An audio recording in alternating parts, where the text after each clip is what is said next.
Good morning students. कैसे हैं आप लोग? उम्मीद करता हूँ आप लोग अच्छे होंगे। और लास्ट लेक्चर आपने देखा और कमेंट्स भी आपने बहुत अच्छे किए हैं। मुझे लगा कि ठीक है। हाँ, कुछ बच्चों का कमेंट था कि सर कलर कॉम्बिनेशन आपका अच्छा नहीं है। बेटा यहाँ रंगोली नहीं खेल रहा हूँ। और एक बात रही कलर का, तो कलर में बोर्ड, ये वाला बोर्ड न्यू है, पुराना वाला बोर्ड जो है उसका थोड़ा आइडिया है, तो हर चीज़ नए में थोड़ा टाइम लगता है। तो आज सेकंड वीडियो है, होप सो तुम्हारी कंप्लेन आज ख़त्म हो जाएगी। कलर मैं सही चूज़ करूँगा जो तुमने सजेस्ट किया है। अब पढ़ लो और अब मैं आज तुमको होमवर्क भी दूंगा। तो जो बच्चा कमेंट किया है, मैं उम्मीद करता हूँ कि बेटा तुम्हें कलर कॉम्बिनेशन अच्छा दे रहा हूँ, तो आप आंसर भी करोगे। ठीक है, तो चलिए, very warm good morning to all. Start करते हैं नया सेशन।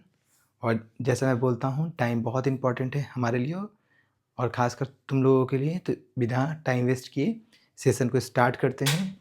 चलिए, आपका पहला पेज देखो क्या है। मैंने ये जो आपका पेज है, इस पेज में आप देख लो क्या चीज़ें हैं। शायद दिख रही होंगी आपको, क्लियर है। यदि क्लियर नहीं होगा तो फिर आप कमेंट करना कि सर क्लियर नहीं है, तो मैं इसको लिख के आपके घर भिजवा दूंगा। नहीं, ऐसा तो नहीं करूँगा। मैं आपको टेलीग्राम के में या तो जो भी हमारा ग्रुप है या हमारा वेबसाइट है उस पर मैं ये चीज़ें अपलोड कराऊँगा, आप डाउनलोड कर लेना, या तो इसके कमेंट बॉक्स में ही पिन अप कर दूँगा। जैसा रहेगा वैसा मैं करके आपको इन्फॉर्म कर दूँगा। तो देखिए ये क्या है, ये आपका जो है समरी है। ये आपका क्या है? समरी है।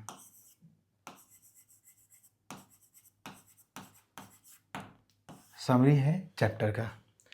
क्या है देखिए, 1 पेज में आपका समराइज मैं कर देता हूँ, जो न्यूमेरिकल के पॉइंट ऑफ व्यू इम्पॉर्टेंट है। किसके लिए? ये न्यूमेरिकल के लिए है। ये न्यूमेरिकल्स के लिए इम्पॉर्टेंट है। देखिए समझिए, इधर यहाँ पे पहला जो आपका है, पहला पॉइंट, उसमें लिखा है I equal to Q by T. क्या लिखा है? I equal to Q by T. पहला फार्मूला जो बेसिक आपका है क्यू बाई टी है, जो आपका यूज होगा कब? जब करंट निकालना होगा और गिवन में क्या होगा? चार्ज दिया होगा और टाइम दिया होगा। तो इस टाइप के क्वेश्चन मोस्टली अब नहीं आते हैं। यदि आएंगे तो MCQ में भी आ सकते हैं, लेकिन ये लेस इंपॉर्टेंट, उतना इंपॉर्टेंट नहीं रहा अभी। आइए आगे। इसी को क्या किया है इसने? सिंप्लीफाई करके Q, यदि चार्ज का क्वेश्चन पूछेगा तो Q equal to I into T, both are same. तो ज़्यादा सरप्राइज नहीं होना है कि अलग अलग फार्मूला है, तो दोनों सेम हो गया। अब सेकंड पे आइए। सेकंड में क्या है? सेकंड देखिए, सेकंड क्या है? सेकंड जो आपका है वो है वोल्टेज का, V equal to W by Q. ये क्या है? ये बेसिक जितने भी I equal to Q by T है, ये सब बेसिक फार्मूला है, बेसिक फार्मूला है। ये भी आपका क्या है? बेसिक फार्मूला है। तो V equal to W by Q, it's a basic formula. कब? जब आपका वर्क डन या एनर्जी दिया हो और साथ में चार्ज दिया हो। इससे भी चार्ज निकालने का फार्मूला बन सकता है। कुछ हमारे बहुत अच्छे बच्चे हैं, Q equal to W by V। ठीक, एक क्वेश्चन क्या आ सकता है, देखो दिखाते हैं। एक क्वेश्चन मेरे अकॉर्डिंग जो नहीं बना है वो क्या बन सकता है? एक न्यू क्वेश्चन यदि बात करते हैं, न्यू क्वेश्चन क्या बन सकता है? न्यू क्वेश्चन देखो, इन दोनों को मिला के किसी भी बॉडी में चार्ज यदि फ्री चार्जेस हैं तो क्या होंगे? वो कांस्टेंट है। तो इसमें आई करंट आई गिवन हो, ठीक है, उसके बाद क्या दिया हो? टी दिया हो, और साथ में आपका वोल्टेज दिया हो, ये तीनों गिवन दिया हो, बट आपका क्या है? वर्क डन ना दिया हो।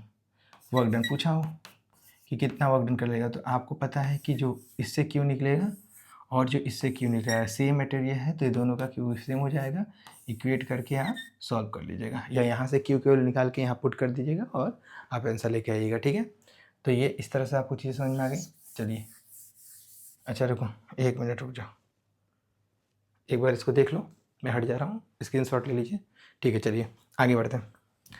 बेटा स्पीड के लिए मत बोलिए, मैं स्पीड अभी तेज़ नहीं कर सकता हूँ क्योंकि मेरे से बहुत नए बच्चे जुड़ रहे हैं, तो उनके लिए थोड़ा सा मुझे डाउन करके चलना पड़ा, उसके बाद मैं स्पीड बढ़ा दूंगा। आपको दिक्कत है, आप 1.5 चलाइए। देखिए थर्ड, देखिए थर्ड क्या है, ये आपका V equal to I into R है, तो ओम्स लॉ है। Ohm's law V equal to I into R, तो I इजकल टू क्या हो जाएगा, V अपॉन आर हो जाएगा। दिख रहा है, यहाँ भी करंट का फॉर्मूला है, ये भी करंट का फॉर्मूला है, दोनों ही करंट का फॉर्मूला है। बट याद रखिएगा, जब भी मैं क्वेश्चन में पूछूंगा आपसे कि बेसिक फार्मूला, तो आप मेरे को ये बताइए कमेंट में। जब मैं आपसे पूछूंगा ओम्स के अकॉर्डिंग, तो आप ये बताइएगा। इसमें ऐसे वोल्टेज का फॉर्मूला क्या हो जाएगा, V equal to I into R. जब मैं बोलूँगा कि बेटा ओम्स का बेसिक फार्मूला क्या होगा, तो आप V का बेसिक फार्मूला ये बताइएगा और ओम्स के अकॉर्डिंग ये बताइएगा। चीज़ें क्लियर है? चलिए, इसके बाद ये आपका एक आएगा रेडियस रेजिस्टेंस इक्वल टू हो जाएगा V अपॉन आई। ठीक है, ये आपका ये फॉर्मूला हो गया। ये अगला देखिए क्या है क्वेश्चन, अगले में क्या है, देखिए ये है आपका कॉम्बिनेशन ऑफ रजिस्टर। दो आपका कॉम्बिनेशन ऑफ रेजिस्टेंस की बात करेंगे।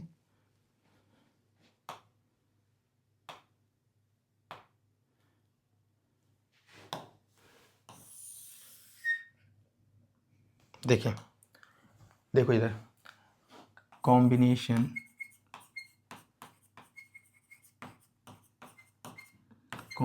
ऑफ रेजिस्टेंस या रजिस्टर, इसमें दो तरह का कॉम्बिनेशन होता है। पहला वाला जो फार्मूला दिया है वो सीरीज के लिए, ये सीरीज के लिए पहला, और ये आपका पैरेलल के लिए है। ठीक, सीरीज के लिए क्या होता है, यदि सीरीज की बात करें तो सीरीज में जो आपका आर इक्विवेलेंट होता है वो आपस में ऐड ऑन हो जाता है। सिंपली जैसे आप अलजेब्रिक सम करते हैं, इन सबको ऐड कर दीजिएगा।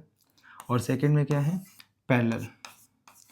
और पैरेलल में क्या होता है कि आप सबका रेसिप्रोकल करिएगा और उनको ऐड कर दीजिएगा। मैं ये कर रहा हूँ क्योंकि लास्ट क्लास में मेरे को सुनने में आया था कि सर हम लोग को बेसिक में दिक्कत है। भाई बेसिक क्वेश्चन ही था, बट शायद कुछ बच्चे हैं जिनको हर एक बार नई मतलब पुरानी चीज़ें रिकॉल करानी है, तो मैं कराया हूँ, मैं सब बना रहा हूँ। ये आपका स्क्रीनशॉट लेके अपने टेबल पे लिख लीजिएगा।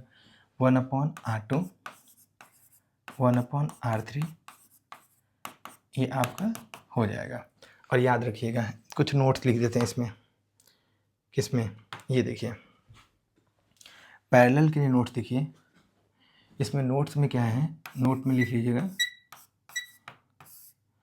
Reverse last result. इसका मतलब क्या है कि आपका 1/R इक्विवेलेंट जो आंसर आएगा 1/5 ओम, तो इसको रिवर्स कर दीजिएगा, इसको भी रिवर्स कर दीजिएगा, तो आपका R इक्विवेलेंट जो आ जाएगा वो 5 ओम आ जाएगा। ये आंसर हो जाएगा। देखो मेरा कोई प्रिपरेशन करके मेरा बनाने का नहीं, मैं एकदम ऐसे बनाता हूँ जैसे आपको टू द पॉइंट पढ़ाऊँ और आपको चीज़ें क्लियर हो जाए। स्क्रीनशॉट ले लीजिएगा।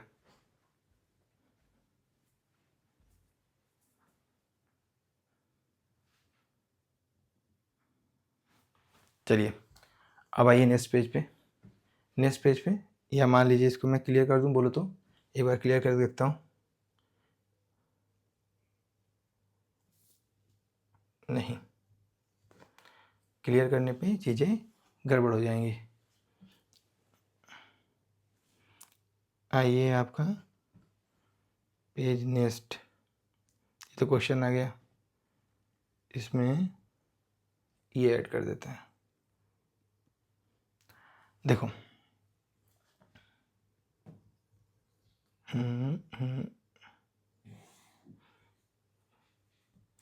देखो यहाँ पे अब आपका हीट का फॉर्मूला है, ये किसका है, ये हीट का है, 1 मिनट, ये आपका हीट का फॉर्मूला है। उसके बाद ये जो आपका है ये और ये पावर का है, जहाँ रिक्वायरमेंट का हम ले लेंगे, और ये फिर से आपका relation between power and energy, और ये Q इजकल टू एन से है, ठीक है। अब देखो मेन जो मुद्दा आपके पास है, जो नहीं आता आपको, यहाँ तक आपका फार्मूला ख़त्म हो चुका है। ये बाकी चीज़ें क्या है, कन्वर्जन है। तो करंट देता है 1 मिली एम्पियर, तो सबसे पहले तो आपको कन्वर्ट करने में दिक्कत होता है। तो भाई 1 मिली एम्पियर को 10 की पावर -3 करिए। आप क्या करते हो, कहते हो सर हमारा न्यूमेरिकल हम कर रहे हैं, तो न्यूमेरिकल तो सॉल्व हो जाता है बट हमारा आंसर मैच नहीं करता है। तो वो मैच करेगा कैसे, MKS, CGS, SI यूनिट का मीनिंग होता है। यूनिट ऑफ सिस्टम जब पढ़ोगे क्लास 11th का फर्स्ट जो है आपका, उसमें आपको बताया जाएगा। लेकिन यहाँ पे भी नॉलेज रखिए, यदि MKS में कर रहे हो तो सब चीज़ें MKS में करोगे, यदि आप CGS में कर रहे हो तो सब CGS में करोगे, SI में करो तो SI में, अदरवाइज़ आपका आंसर मिसमैच करेगा, नो डाउट। तो देखिए हम आपकी हेल्प के लिए यहाँ पे मैंने कन्वर्जन लिखा है। मैंने क्या लिखा है, 1 milli ampere, 1 micro ampere 10⁻⁶, 1 kilo watt hour, 1 kilo watt hour को कन्वर्जन के लिए यदि वाट आर में कन्वर्ट करो तो 3.6 into 10⁻6 watt second. 1 kilo watt को जूल में लिखना है तो 3.6 इंटू 10⁻6 जूल, ठीक है। इसका मतलब क्या हुआ कि आपको वाट सेकेंड को ही जूल बोलते हैं, ठीक है। 1 किलो वाट को 1 यूनिट बोलते हैं। जब आप कमर्शियल यूनिट में पढ़ाऊँगा, न्यूमेरिकल लेकर कराऊँगा, तो इस शीट को आप बना के अपने स्टडी टेबल पर चिपकाओगे। आप मुझे प्रॉमिस करिए कि सर आपने जो ये लिखा है मैं इसको लिख के अपने स्टडी टेबल के आगे जो डेस्क है या लाइब्रेरी में जहाँ पढ़ते हो लगाओगे, और जो मेरे ऑफलाइन वाले बच्चे हैं मैं उनका पक्का चेक करूँगा, तो आपके पास होना चाहिए। और जो ऑनलाइन वाले बच्चे हैं मैं आपसे ये बिलीव करता हूँ आप पे कि आप ज़रूर करोगे, मेरा जो हार्डवर्क है उसको वेस्ट नहीं करोगे, ठीक है। चलिए इसके बाद एक यूनिट हो गया, 1 किलो वाट में 1000 वाट, 1 आर में 3600 सेकेंड, 1 कूलम 6.25 10⁻18 इलेक्ट्रॉन, 1 इलेक्ट्रॉन में 1.10⁻19 कूलम होता है। तो ये भी आपके लिए इम्पॉर्टेंट है, पक्का लिख लेना बेटा। देखिए इस चैप्टर में कई बार आपको सिंबल में दिक्कत होता है। 2 टाइप के सिंबल होते हैं। एक जो आपका सिंबल होता है वो होता है सिंबल ऑफ फिजिकल क्वांटिटी। दूसरा क्या होता है, दूसरा आपका होता है सिंबल ऑफ यूनिट, ठीक है।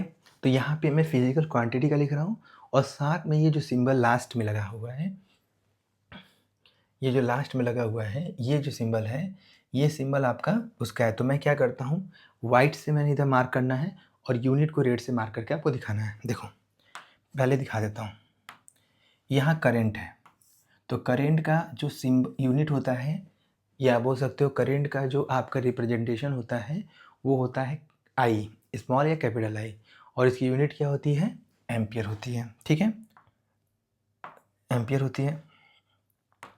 और यूनिट का सिंबल क्या होता है, ए, कहीं पे लिखा है 2A, तो मतलब वो क्या है, 2 एम्पियर है, ठीक है। वैसे ही चार्ज फिजिकल क्वांटिटी, इसका जो सिंबल होता है वो क्यू होता है, और इसकी यूनिट होती है कूलम, और इसका यूनिट का सिंबल होता है 2C, जिसमें मतलब 2C लिखा है, तो इसको बोलोगे अच्छा जी ये चार्ज है, क्योंकि ये C लगा हुआ है, C लगने का मतलब ही कूलम दिखा रहा है, ठीक। अब देखिए इसके बाद ये टाइम आया है। ये टाइम आपको पता है सेकंड होता है हर जगह, MKS, CGS, और बाकी जो भी यूनिट है उसमें S फॉर सेकंड होता है, तो सेकंड हो गया, तो इसके लिए दिक्कत नहीं आपको आता है। पोटेंशियल डिफरेंस फिजिकल जो क्वांटिटी है उसका V होता है, और उसका जो यूनिट होता है वो वोल्ट, और सिंबल V होता है। जैसे 5V लिखा है मतलब वो पोटेंशियल लिखा है, या पोटेंशियल डिफरेंस लिखा है। पोटेंशियल और पोटेंशियल डिफरेंस बहुत ज़्यादा डिफरेंस नहीं है। पोटेंशियल डिफरेंस 2 पॉइंट के बीच का निकालते हैं, और पोटेंशियल जो होता है उस पॉइंट का निकालते हैं। लेकिन जिस पॉइंट का निकालते हैं उसका सेकंड पॉइंट क्या होता है, इन्फिनाइट पे, तो इन्फिनाइट पे पोटेंशियल डिफरेंस 0 हम मानते हैं, तो वो भी पोटेंशियल डिफरेंस ही काउंट होता है, बट डिफरेंस पॉइंट इन्फिनाइट पे होता है, तो वो पोटेंशियल एट अ पॉइंट का कॉन्सेप्ट है। वर्क डन जो होता है वो W से सिम्बलाइज होता है, और इसकी यूनिट जो होती है वो जूल होती है, और उसका यूनिट का सिंबल जो होता है वो जे होता है। ठीक है, देखो एक मैंने वीडियो बना देना है, तो इसके बाद मैं कोई नहीं मेरे को कराऊंगा, तो मैं बोल दूंगा कि इस वाले वीडियो पे जाके आप एक बार समरी लिस्ट देख लीजिए। ठीक है, देखिए उसके बाद क्या आएगा, रेजिस्टेंस आएगा। रेजिस्टेंस का सिंबल होता है कैपिटल आर, और इसका यूनिट होता है ओम, और इसका सिंबल होता है ओम। ऐसे जैसे 4 ओम लिखा है, ये सिंबल लगा है, तो आप जान जाना कि रेजिस्टेंस की बात की गई है। वो चाहे कहीं भी हो, यदि ये सिंबल लग गया है तो ये ओम का होता है। लेंथ एल, ये आपको पता है, सेंटीमीटर, मीटर, आर, किलोमीटर, कुछ भी हो सकता है, स्मॉल एल से दिखाएंगे। एरिया जो होगा उसकी यूनिट जो होगी स्क्वायर यूनिट होती है, मीटर स्क्वायर, सेंटीमीटर स्क्वायर, कुछ भी होगा, और इसका ए से सिंपल। रजिस्टिविटी, देखो रजिस्टिविटी और रेजिस्टेंस दो अलग अलग चीज़ें हैं। रजिस्टिविटी जो होता है वो किसी मटेरियल की इंटरनल प्रॉपर्टी होती है, जो कि मटेरियल के जो चेंज नहीं होती है। और रेजिस्टेंस, उसको स्ट्रेच करिए, उसको कंप्रेस करिए, एलोंगेट करिए, कट करिए, रजिस्टिविटी चेंज नहीं होती बट रेजिस्टेंस चेंज होगा। तो मैं आपको न्यूमेरिकल कराऊंगा कि रेजिस्टेंस कैसे चेंज होता है, तो उसके अच्छे खासे न्यूमेरिकल से वो भी हम लोग डिस्कस करेंगे। तो ये रजिस्टिविटी जिसको हम दिखाते हैं रो से, जिसको हम दिखाएंगे रो से, और इसका यूनिट होता है, ये इंपॉर्टेंट है, ओम मीटर। ठीक, रेजिस्टेंस चाहे सीरीज में हो चाहे पैरेलल में हो, एस कहीं आर एस लिख रहे हैं तो सीरीज है, आर पी है तो पैरेलल है, बट उसका यूनिट सेम होता है, उसमें कोई दिक्कत नहीं है, ओम। अब देखिए हीट एनर्जी, हीट जो होती है एनर्जी है, चाहे वर्क हो चाहे एनर्जी हो, एबिलिटी टू डू वर्क, फिर आपका क्या है, कैपेसिटी डूइंग वर्क, वही हीट होता है। तो जो यूनिट वर्क एनर्जी की होती है वही हीट की भी होती है। ठीक है, चलिए इसको देखिए, पावर का यूनिट वॉट होता है, नहीं बताया था आपको जब क्लास लिए थे, तो हम बोले बेटा पावर आएगा तो आप क्या करोगे, वॉट लगा दोगे। तो सेम चीज़ है, पावर आते ही हम वॉट लगा देते हैं, तो पावर की यूनिट वॉट होगी, और सिंबल क्या होगा, यूनिट का सिंबल क्या होगा, डब्ल्यू, और उसके फिजिकल क्वांटिटी का सिंबल क्या होगा, पी। बेटा दो यूनिट होती, एक फिजिकल क्वांटिटी की, उसकी यूनिट की। ठीक है, अब एनर्जी की जो फिजिकल क्वांटिटी जो होती है उसकी जो यूनिट थी वो उसका फिजिकल क्वांटिटी का सिंबल होता है ई होता है, और उसकी यूनिट का सिंबल जो होता है वो जी होता है। और इलेक्ट्रॉन्स का जो होता है ई होता है, और उसका यदि कूलम के फॉर्म में लिखना चाहते हो ना, वैसे नंबर ऑफ इलेक्ट्रॉन्स होता है तो उसमें कोई दिक्कत नहीं है। यदि इलेक्ट्रॉन्स का चार्ज लिखना है तो क्यू वाला मैंने बता चुका है, चार्ज का कूलम होता है सिंबल, और उसका फिजिकल क्वांटिटी का यूनिट क्यू होता है। ठीक, तो ये आपका अभी तक का जो है ये हो गया है। देखिए जो इसका फीचर है, इस फीचर में देखो क्या है, जैसे मैंने ये पढ़ा दिया ना, अब मैं आपको होमवर्क दिखाता हूँ। यहाँ शो होमवर्क, तो मैं होमवर्क शो करता हूँ, देखो ये आपको होमवर्क शो हो गया है। तो क्या है, आप, मैं स्क्रॉल कर रहा हूँ, ठीक है, स्क्रॉल कर रहा हूँ, आप देखिएगा और इसका आंसर आप लिखिएगा।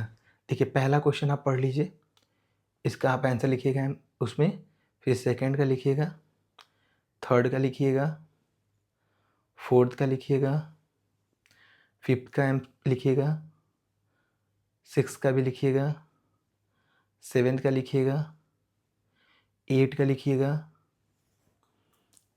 नाइन्थ का लिखिएगा, 10 का लिखिएगा, 11 लिखिएगा, 12 का भी आंसर लिखिएगा, 13 का भी लिखिएगा, 14 और 15। क्या कर रहा हूँ मैं, ये इसका फीचर है कि आपका होमवर्क हो चुका है, अब मैं इसे शेयर और पब्लिश भी कर सकता हूँ। तो आप 15 क्वेश्चन हैं, आप 15 पॉइंट के फॉर्म में लिखिएगा, तब मैं मानूंगा कि हाँ आपने इसको पढ़ा है। अदरवाइज मैं मानूंगा कि आपने मेरा वीडियो नहीं देखा है, तो मैं उस चीज़ को कंसिडर करूँ। बस प्ले करके उसको छोड़ देना, ये देखना नहीं होता है। यदि आप रियल में लास्ट तक देख रहे हो तो आप इस 15 का क्वेश्चन का आंसर आप कमेंट बॉक्स में करोगे, और मैं टॉप 3 कमेंट करूँगा, और अगले वीडियो में उनका नाम लेने का भी ट्राई करूँगा। तो बेटा आज के लिए बहुत है, ठीक, एक बार फिर से देख लीजिए, मैं एक बार फिर से स्क्रॉल कर रहा हूँ, 1 बाय 1 देख लीजिए।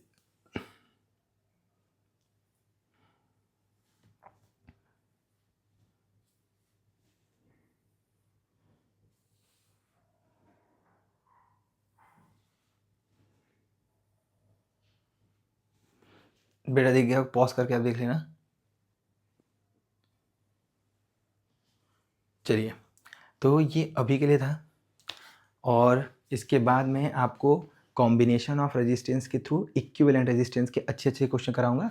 तो अगला वीडियो भी आपको जल्दी मिल जाएगी, ये वीडियो डलती है अगला वीडियो। तो अब वीडियो के लिए कोई टाइम वेट नहीं करना पड़ेगा, आपको रेगुलर बेसिस पे मिलेगा। तो अभी के लिए थैंक यू सो मच, आपने इतना पेशेंसफुली मेरा वीडियो देखा और इतना अच्छे से आंसर भी कर रहे होगे। तो एंड होप सो कि हाँ आप अच्छा करोगे। चलिए थैंक यू सो मच, और अगले वीडियो में फिर से मिलते हैं। Be motivated and be tune. Thank you.